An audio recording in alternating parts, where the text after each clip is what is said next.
구약성경 욥기 1장 18절부터 22절까지 말씀을 봉독해 드립니다.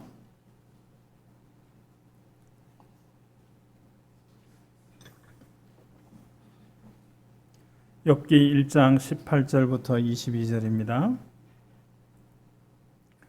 그가 아직 말하는 동안에 또 한 사람이 와서 아뢰되 주인의 자녀들이 그들의 맏아들의 집에서 음식을 먹으며 포도주를 마시는데 거친 들에서 큰 바람이 와서 집 내 모퉁이를 치매 그 청년들 위에 무너짐으로 그들이 죽었나이다. 나만 홀로 피하였으므로 주인께 아뢰러 왔나이다 한지라. 욥이 일어나 겉옷을 찢고 머리털을 밀고 땅에 엎드려 예배하며 이르되 내가 모태에서 알몸으로 나와 싸운즉 또한 알몸이 그리로 돌아가올지라. 주시니도 여호와시요 거두시니도 여호와이시니 여호와의 이름이 찬송을 받으실지니이다 하고 이 모든 일에 욥이 범죄하지 아니하고 하나님을 향하여 원망하지 아니하니라. 아멘. 우리 옆에 있는 분들과 한번 인사하십시다. 잘 오셨습니다. 잘 하셨습니다. 잘 하셨습니다.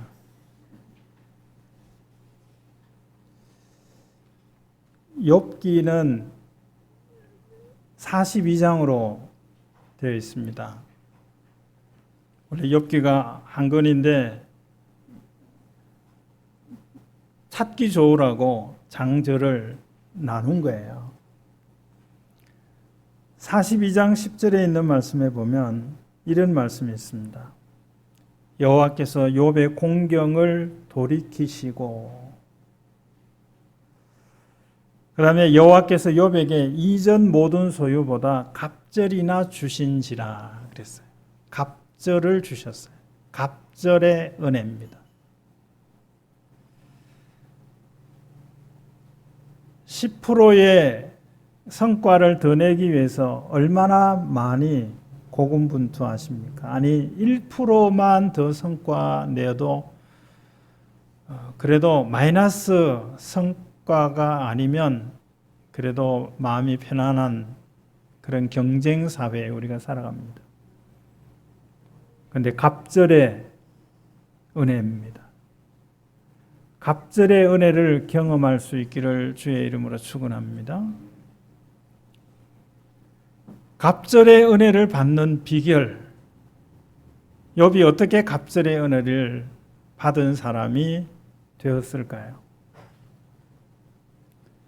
그 갑절의 은혜를 욥이 받은 비결 중에 하나가 정직입니다. 정직, 올바름, 바르게 살아가는 거예요. 욥의 정직은 어떤 것이었으며 욥은 언제 정직의 빛을 발했습니까? 욥에게는 모든 것이 순탄해 보였습니다.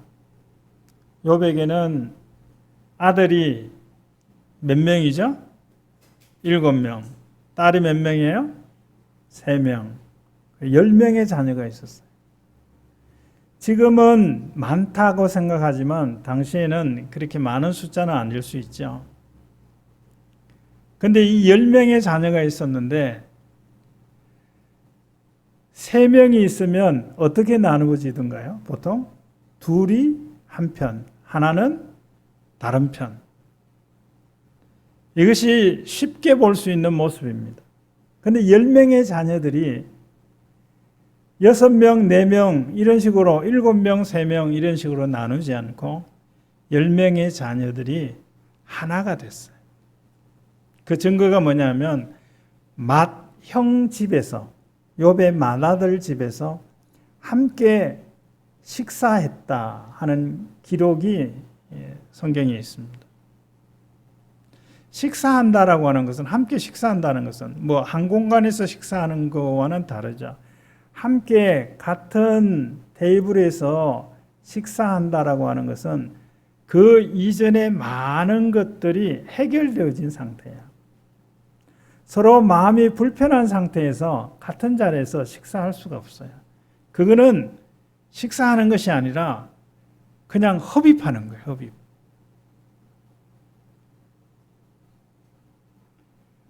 또 욥에게는 양이 7,000마리입니다. 와닿습니까? 욥에게는 낙타가 3,000이라 그랬어요. 이 낙타라고 하는 것은 지금으로 하면 뭐로 생각하시면 되냐면 트럭이 3,000대라고 생각하시면 돼요. 낙타는 이동수단이거든요. 물론 지금 우리 트럭보다는 더 작은 짐을 싣고 나르지만 이동수단이 3,000이나 된다는 거예요. 그러면 이동할 그 물건들은 얼마나 많다는 거예요. 감이 잘 안 옵니다. 소가 500결이라 그랬어요. 소 500결이를 늘 그 우리를 생각해 보면 땅이 얼마나 있어야 될까요? 이는 상상이 안 됩니다. 엄청난 부자입니다. 삼성의 이재용 부회장처럼 그 정도 부자라고 생각하시면 돼요. 자, 그런데 욥이 이렇게 자녀들이 많고 재산도 많은 것만 기록한 것이 아니라 뭐라고 기록했냐면 동방에서 훌륭한 사람이다. 이렇게 기록했어요. 이 말은 그 지역에서 존경받는 사람이라는 거예요. 부자가 존경받는 나라, 그런 나라가 되면 좋겠어요. 그런데 그렇지 않는 면들이 있잖아요. 학자가 존경받는 나라, 권력을 가진 사람이 존경받는 나라, 그런 나라가 되기를 우리 함께 기도하셔야 될 겁니다. 욥은 부자로서 존경받았어요. 수단 방법을 가리지 않고 다른 사람의 것을 빼앗아 부자가 됐다면 존경받았을까요? 다른 사람의 기회를 박탈해 가면서 부자가 되었다면, 돈을 긁어 모았다면 존경받았을까요? 가난한 사람을 업신여기고 때로는 부자가 자수성가한 사람이 이런 이야기를 하는 걸 들어본 적이 있어요. 왜 일 안 하느냐고, 왜 열심히 일 안 하느냐고, 일 안 하고 왜 빌어먹느냐고, 그렇게 말하는 사람을 들어봤어요. 일 안 하고 싶어서 안 합니까? 그런 사람도 있죠. 일하기 싫어서 안 하는 사람도 있어요. 그런데 일할 기회가 없어요. 일할 수 있는 힘이 없어요. 그래서 가난해진 사람도 있어요. 일하기 싫은 사람은 먹지도 말게 하라고 하는 것이 성경의 가르침이에요. 그런데 일할 수가 없어요. 그래서 가난해져 있어요. 부자가 이런 가난한 자를 비난하면 그 부자가 존경받았습니까? 욥은 정당하게 재물을 늘렸습니다. 그 늘린 재물을 가지고 가난한 사람을 돌아보는 일들을 했음에 분명해요. 물론 그런 기록은 욥기에서 분명히 기록되어 있지는 않지만 존경받았다, 훌륭한 사람이다라고 하는 이 말에 포함이 되어져 있는 거죠. 부자 되시기를 바랍니다. 그리고 존경받으시기를 바랍니다. 학자 되시기 바랍니다. 그리고 존경받으시기 바랍니다. 전문가가 되시기를 바랍니다. 그리고 존경받으실 수 있기를 바랍니다. 우리 사회에 이 전문가들이, 엘리트들이 존경받는 그런 사회가 되면 지금보다는 훨씬 더 갈등이 줄어들고 좋은 나라가 될 줄로 믿습니다. 자, 욥은 어떤 생활을 했냐면 1장 5절에 있는 말씀을 보면 이제 자녀들이 아들 7과 딸 3이 아마 돌아가면서 이들은 다 거의 대부분 이제 독립을 한 상태 같아요. 결혼을 했든지. 그 맏아들의 집이 있었다 그랬어요. 둘째 아들도 집이 있을 가능성이 있죠. 다니면서 번갈아 가면서 이제 형제들이 모임을 갖는 거예요. 얼마나 귀한 것인지 모릅니다. 자, 그런데 욥이 이 아들, 딸들이 그래 먹고 마시고 이렇게 하다가 마음으로 부지 중에 의식하지 못하고 하나님께 불경한 말이나 태도를 했을까봐 그 잔치가 끝나면 10 자녀를 모아놓고 하나님 앞에 제사를 드렸다 그랬어요. 번제 제사를 드렸습니다. 어떤 성격의 제사냐면 회개하는 그런 제사를 드렸어요. 무엇이 가운데 오늘 우리의 10 자녀들이 하나님께 불경을 저지른 일이 없는지, 기억나면 그것을 고백함으로 용서를 구하고, 기억나지 못하더라도 우리가 이렇게 기도하잖아요. 알고 지은 죄, 모르고 지은 죄. 정말 너무나 쉽지 않습니까? 회개하는 게. 잘못한 거 다 기억해서 일일이 다 회개해야 용서받고 구원받는다면 하나라도 빠뜨리면 어떻게 돼요? 구원 못 받는 거지 뭐. 하나라도 잘못한 거 하나라도 회개하지 않고 빠뜨리면 천국 못 가는 겁니까? 맞습니까? 아니죠. 성경은 그렇게 말씀 안 해요. 너무나 이상한 것 같아요. 너무나 열심히 하지 않아도 되게 하는 말씀 같아요. 뭐라 그랬어요? 예수님 믿으면 천국 간대요. 더 심하게 말해볼게요. 아무것도 하지 않아도, 할 수 있는데도 아무것도 하지 않아도, 안 해도 되는데도 막 해버리는 일들을 해도 예수 믿으면 천국 간대요. 누구도 천국 간다고요? 연쇄살인마도 회개하고 예수 믿으면 천국 간다고요. 그 피해자들의 앞에서는 정말 하기 어려운 말이에요.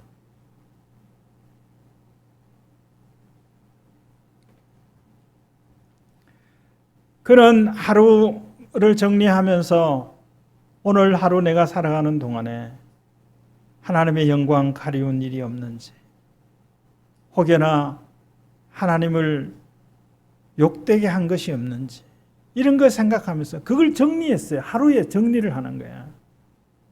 적어도 욥과 그의 자녀들은 하루에 한 번은 하나님을 생각하며 생활했습니다. 하루에 한 번 하나님을 생각하십니까? 한 시간에 한 번 하나님을 생각할 수 있기를 바랍니다. 성령으로 기도한다는 말이 있어요. 무시로 기도한다는 말이에요. 무시로. 그게 뭐냐면 1초에 한 번 하나님을 생각하는 거예요. 그런 은혜가 있기를 바랍니다. 그게 짐이 아니고 그게 좋아서, 그게 기뻐서 그렇게 하는 거예요. 하루에 한 번 하나님을 생각해야 된다고. 제자들이 하루에 3번씩 성전에 올라가서 기도하고 다니엘도 하루에 3번씩 기도한 것처럼 하루에 3번씩 하나님을 생각하고 기도하는 거, 그 짐으로 하는 것이 아니라 너무너무 그게 좋은 거예요. 하나님 만나는 것이. 그래서 하는 거예요. 욥은 그런 생활을 했어요. 사람들에게도 칭찬받고 하나님께도 인정받는 그런 삶을 욥은 살았습니다. 그런데 이런 욥에게 엄청난 일이 일어났습니다. 종이 헐레벌떡 뛰어옵니다. 주인에게 이렇게 말합니다. 스바 사람들이 쳐들어와서 주인의 소와 나귀를 빼앗아갔습니다. 소와 나귀를 지키던 종들은 죽여버렸습니다. 나만 간신히 피해서 주인에게 보고하러 왔습니다. 그 보고가 끝나기 전에 또 다른 종이 와서 말합니다. 하늘에서 불이 떨어졌는데 주인의 양과 종들이 불에 타버렸습니다. 여러분, 이런 이야기를 들을 때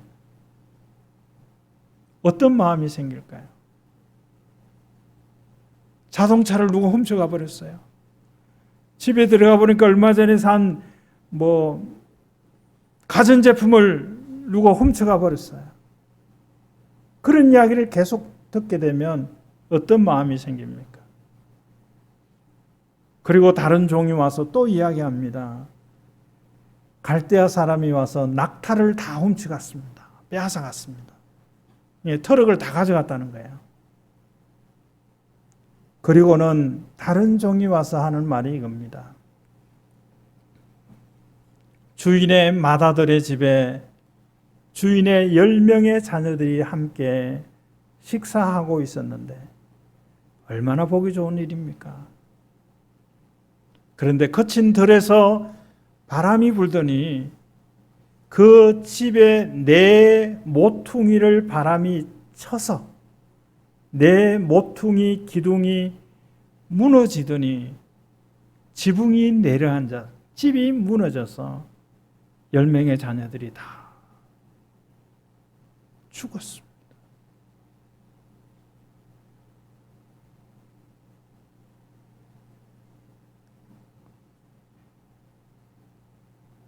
욥은 아무렇지도 않았을까요? 자기의 재산이 다 빼앗기고 불타고 자녀들이 다 죽었다는 소식을 들었어요. 이 가운데 한 가지 재난만을 내가 당하더라도 우리는 당황합니다. 어찌할 바를 몰라요. 이런 말을 하게 될 거예요. 왜 내게? 내가 뭐 그렇게 잘못했다고? 내가 적어도 하루에 한 번은 하나님을 생각하며 살았는데 한 시간에 한 번 생각하며 살지 못했다고 이런 일이 있는 겁니까? 그렇게 말할 수 있는 상황입니다.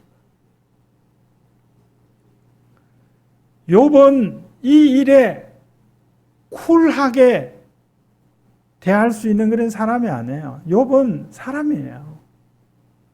욥이 자리에서 일어났다 그랬습니다. 앉아 있을 수가 없었다는 거예요. 만약에 여기에 막 바람이 불고 비바람이 몰아친다면 이 자리에 그대로 앉아 있을 수 없잖아요. 그것처럼 욥이 그의 자리에서 일어났어요. 그 자리를 피하기 위해서, 더 이상 종들이 나를 찾아와서 이 비보들을 전하지 않게 하기 위해서, 그것을 듣지 않기 위해서, 피신하기 위해서, 아니요, 일어나서 이렇게 했어요. 겉옷을 찢었다 그랬습니다. 겉옷은 신분을 나타내는 옷이죠. 겉옷을 찢어버렸어요. 의미가 없어요. 내용이 없어졌으니까. 그 옷이 의미가 없어요. 이것은 그 마음의 비통함을 나타내 보이는 표식입니다. 옷을 찢는 거예요. 여러분, 옷 찢어 보셨나요? 옷 입다가 작아서 찢어 보는 건 몰라도 얼마나 비통했으면 자기의 옷을 찢어버려요. 그리고는 머리를 밀었다 그랬어요. 군대 갈 때 입소할 때, 입대할 때 머리를 깎죠. 이제 그것도 바뀐다 그러는데, 근데 당시의 사람들은 머리 민다라고 하는 것은 무엇을 의미하는가 하면 부끄러움을 의미하거든요. 체면 이런 거 차릴 여력이 없어요. 욥이 힘들었다라고 하는 표입니다. 마음이 너무나 힘들었어요. 마음이 너무 힘들 때, 내가 잘못한 것도 없는데 이런 일을 당했을 때 마음이 너무 힘들어 욥은 겉옷을 찢고 머리를 밀었습니다. 그리고 한 일을 주목하셔야 돼요. 그리고 뭘 했냐면 엎드렸다 그랬어요. 주저앉은 게 아니에요. 다리에 힘이 풀려서 주저앉은 게 아니라 엎드렸어요. 주 앞에 엎드렸습니다. 여러분, 견디기 어려운 일들을 경험하시나요? 주 앞에 엎드려 보세요. 그리고 욥은 엎드려서 예배했다 그랬어요. 경배했다는 거죠. 주 앞에 엎드려 주를 예배했어요.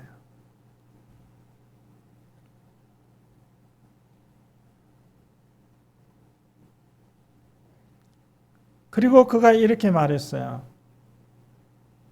그도 아마 이렇게 말하고 싶었는지 몰라요. 왜 내게 이런 일이 일어나나요? 어저께도 자녀들을 데리고 하나님 앞에 예배드렸잖아요. 근데 오늘 하루아침에 재산도 다 빼앗기고 자녀들도 다 잃어버리는 이런 일이 어떻게 내게 일어날 수 있습니까? 내가 하나님께 못한 게 뭡니까? 안 한 게 뭡니까? 그렇게 말하고 싶을 거예요. 근데 욥은 그 입을 틀어 막았습니다. 아마 욥은 민수기 14장에 있는 이 말씀이 그를 지배하고 있었는지 몰라요. 민수기 14장 28절에 보면 너희 말이 내 귀에 들린 대로 내가 행하리라. 내가 감사의 말을 하고 축복의 말을 하면 또 감사하고 축복할 일이 생겨나게 되고 원망하고 불평하는 말을 하게 되면 또한 불평과 원망을 할 만한 일들을 겪게 하신다는 그런 말씀이죠. 이 민수기 말씀의 배경은 당시에 사람들이 하나님 앞에 하나님이 하신 일들을 하나님이 세우신 지도자들에 대해서 불평하는 일들을 했어요. 원망하는 일들을 했어요. 그랬더니 이 말씀하신 거예요. 너희 말이 내 귀에 들린 대로 내가 너희에게 행하리라. 욥은 이 말씀이 욥을 지배하고 있었던 것 같아요. 여러분, 나를 지배하고 있는 말씀이 어떤 말씀입니까? 그 지배하고 있는 말씀 때문에 해서는 안 되는 말이 튀어나오려고 할 때 입을 틀어막으실 수 있게 되기를 바랍니다. 욥은 원망의 말이 튀어나올 그런 상황 속에 그의 입을 틀어막았어요. 그리고는 그의 입을 열어서 이렇게 말했습니다. 정말 대책 없는 사람입니다. 내가 모태에서 알몸으로 나왔습니다. 그가 많은 재산을 잃어버리고 나서 그는 이렇게 말했어요. 내가 모태에서 알몸으로 나왔습니다. 어떻게 알몸으로 나온 걸 알았을까요?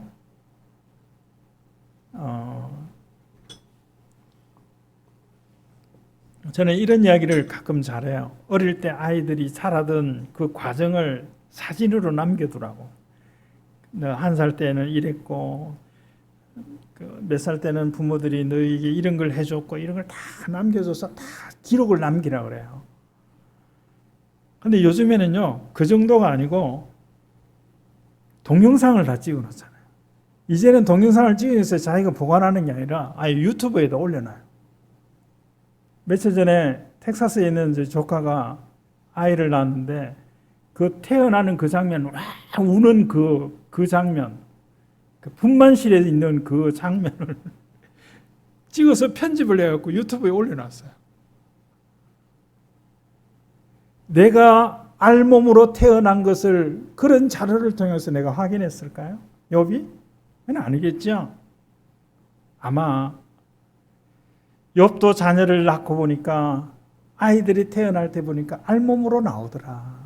그걸 보고 나도 알몸으로 나왔겠구나 생각했을 거예요.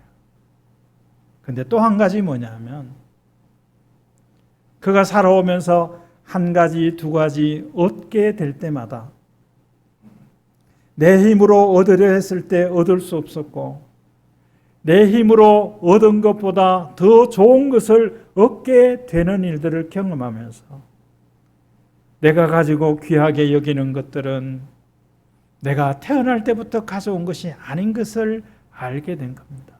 소름 끼치는 일 아니에요? 내가 가진 것을 갖게 되는데 내 힘으로 그것을 갖게 된 것이 아니었다는 것을 욥이 알게 된 겁니다. 그리고 이 고백을 하는 거예요. 내가 태어났을 때 알몸으로 태어났다고. 내가 가진 것은 주셔서 내가 갖게 된 것이라고. 그러므로 내가 알몸으로 돌아가는 것이 당연하다고 이런 고백을 합니다. 이 말이 익숙하십니까? 아니면 너무나 낯섭니까? 욥은 이어서 이런 이야기를 합니다. 주신 이도 여호와시요 거두어 가시는 이도 여호와이시니라 그랬어요. 주신 이가 거두어 가신다면 내가 막을 수도 없고 거절할 수도 없고, 이는 무슨 뜻인가 하면 하나님의 주권, 하나님의 절대 주권을 말하는 거예요.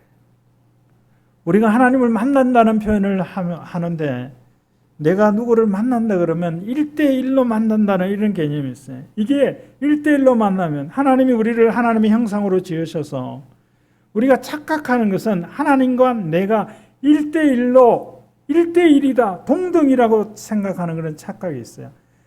큰 착각입니다. 하나님과 우리는 엄청난 차이가 있어요. 영화였던 것 같아요. 어떤 영화인데, 깽 영화인데, 아니 마약을 취급하는 그 장면인데, 그 마약의 보스가 그 밑에 중간 보스에게 뭘 시켰는데 제대로 안 되니까 여기 다리에다가 총을 쏘았어요. 그 영화 속에요. 영화인지 드라마인지. 그런데 그 총을 맞은 그 사람이 그 총을 쏘는 그 보스에게 대들거나 말로 항변하거나 그런 게 없고, 이 총을 맞았는지 이 다리를 꺾어 분질렀는지 칼로 잘랐는지 하여튼 그렇게 해서 그걸 당했어요. 그런데 그 밑에 있더라고요. 그 쩔뚝거리면서 시키는 일을 계속하는 거예요. 하나님이 지금 욥이 지금 그렇게 한 거예요. 이게 가당치나 한 겁니까? 가능한 일들입니까? 우리에게?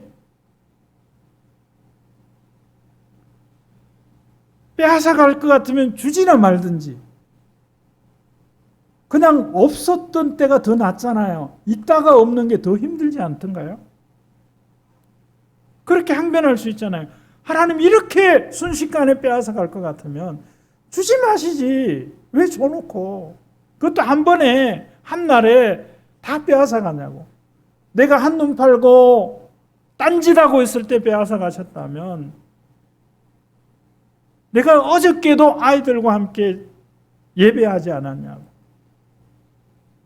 그렇게 말할 수 있는 욥이 주신 자도 여호와시고 거두어 가시는 이도 여호와이십니다. 여러분, 이 말이 너무나 낯설고 나와는 멀게 느껴지는 말입니까? 언젠가는 익숙해지는 말이 되기를 바랍니다.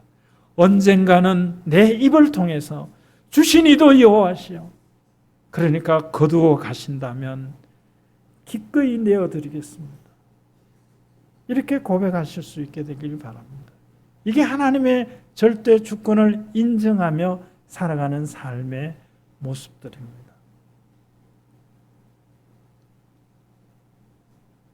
이것이 욥이 보여준 정직입니다. 그는 1장 8절에 보면 온전하고 정직하여 하나님을 경외했다 그랬어요. 하나님을 두려워하는 거죠. 하나님을 의식하는 겁니다. 하나님을 어려워하는 겁니다.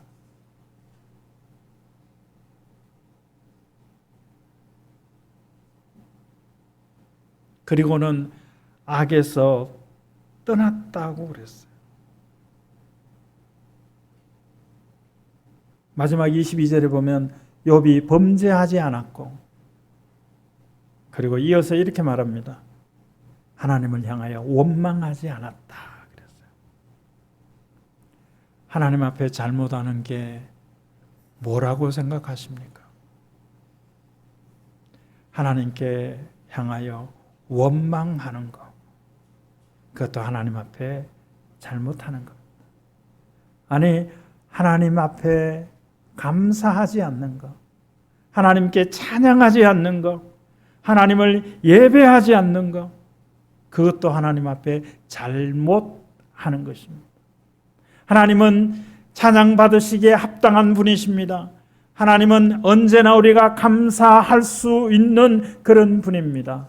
하나님은 언제나 우리가 예배할 대상이십니다. 그런데 그렇게 하지 않는다면 그것은 잘못하는 거예요. 부모가 아이를 낳았습니다. 당연한 게 뭐죠? 그 아이를 길러내는 거예요. 그게 당연한 것처럼.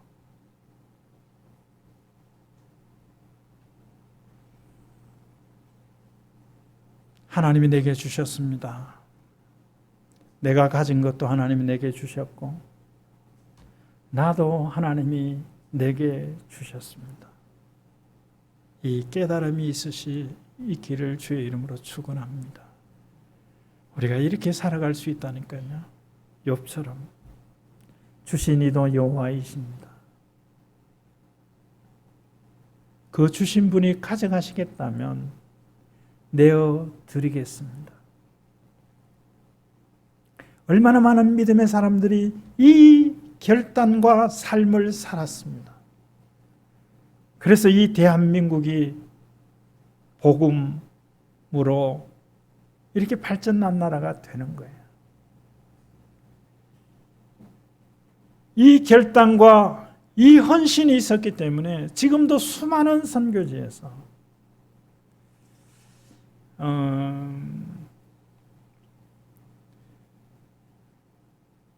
제가 학교 다닐 때 그 MLTC라고 하는, 그때는 서클이라고 그랬는데 중간에 동아리라고 이름이 바뀌었는데, 그 미션 랭귀지 트레이닝 서클, 그래서 MLTC. 이제 거기에 들어갔는데 선배 한 사람이 있었어요. 그 영어 교육과에 다니는 선배였는데 영어를 굉장히 공부를 많이 하더라고요. 나중에 보니까 물론 이제 선교 서클에 들어왔기 때문에 그렇기도 한데 선교사라고 하려고 영어를 많이 그렇게 공부했어요. 근데 그 선교사가 몇 년 전에 이제 병을 얻어서 아프리카에 사회 가다 병을 들어서 한국에서 치료하시다가 어저께 이제 돌아가셨어요. 이제 오후에 제가 또 방문해야 되고 그런데, 근데 그 이제 부고장의 댓글에 이렇게 보니까 이제 아프리카에서 사역을 했는데 이제 한 몇 년 전에 건강 때문에 이제 한국에 나왔잖아요. 후임으로 간 사람이 쓴 내용이 있어요. 선교사님이 이 아프리카 오지에 뿌린 그 씨앗이 싹이 나도록 내가 이 자리를 지키겠다.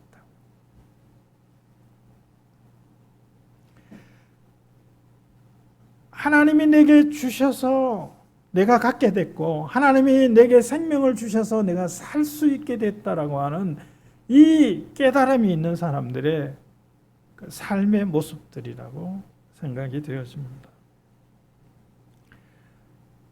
저는 말씀 처음에 이런 말씀을 드렸죠. 갑절의 은혜를 경험하는 비결. 주시니가 거두시니 내어줄 밖에요. 더 나아가서 거두신 그가 다시 주신다는 겁니다. 주셨어요. 42장 10절에 보면 욥이 당하는 고난을 돌이키시고 그리고는 욥에게 갑절을 주셨다 그랬어요. 그의 재산도 갑절을 주시고 그에게 또한 10 자녀를 주셨습니다. 거두시니가 주실 것인데 어떤 걸 주실까요? 거두신 것보다 못한 것 주실까요? 거두신 것보다 더 좋은 걸 주실까요? 거두신 것보다 더 좋은 걸 주십니다. 주님께 내가 드린 시간보다, 주님께 내가 드린 것들보다 더 좋은 것을 주시는 하나님을 만날 수 있기를 바랍니다. 욥에게 그런 은혜를 주셨어요. 그러므로 때로는 우리가 가지고 있고 누리던 것을 내놓아야 할 그때 하나님이 내게 주셨으니 내가 내어드리겠습니다 라고 하는 이런 믿음의 자세로 살아갈 수 있게 되기를 바랍니다. 경험하실 겁니다. 갑절의 은혜를 경험하게 될 겁니다. 나는 내가 가진 거 이대로 그냥 만족하며 살겠습니다. 뭐 줬다가 빼앗겼다가 내놨다가 가지고 아이 복잡합니다. 그냥 내가 있는 이대로 먹고 살다가 죽겠습니다. 아닙니다. 주신 자도 여호와시요